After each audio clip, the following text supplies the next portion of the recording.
नाशिकमध्ये एका वर्षाच्या चिमुकलीचा मृत्यू झाला। खेळताना विहिरीमध्ये पडल्याचा दावा खोटा आहे असा आईनं आरोप केलाय। संशय आल्यानं आईनं पोलिसांमध्ये आता तक्रार केली। पती पत्नीच्या वादामुळे चिमुकली वडिलांकडे असतानाच चिमुकलीचा मृत्यू झाला होता।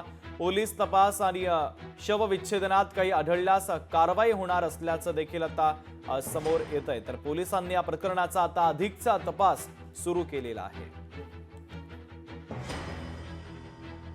10 तारखेला दुपारची घटना होती, परंतु त्यानंतर त्या लहान मुलीच्या वडिलांनी, सासू आणि इतर नातेवाईकांनी लगेच तिचा अंत्यविधी करून तिचा दफनविधी करण्यात आला होता। परंतु त्या मुलीच्या आईने तिच्या लहान मुलीच्या मृत्यूविषयी शंका व्यक्त केल्यामुळे तहसीलदार यांच्या समक्ष पंचनामा करून दफनविधी केलेला त्या लहान मुलीचा मृतदेह बाहेर काढण्यात आला आणि त्याला पोस्टमॉर्टमसाठी पाठवण्यात आलेला आहे। या घटनेमध्ये अकस्मात मृत्यूची नोंद करण्यात आलेली असून पोस्टमॉर्टम रिपोर्टनुसार तसेच इतर पुढील तपासानुसार जे काही पुरावे मिळतील त्याप्रमाणे कारवाई केली जाईल। मला ना माहिती पडता त्यांनी तिला गड्डं खोदून दाबून दिलं। कुठं दाबलं? मग मला बादला। किती दिवसापासून तुम्हाला कधी माहित पडलं? मला परवाचे दिवस माहिती पडलं।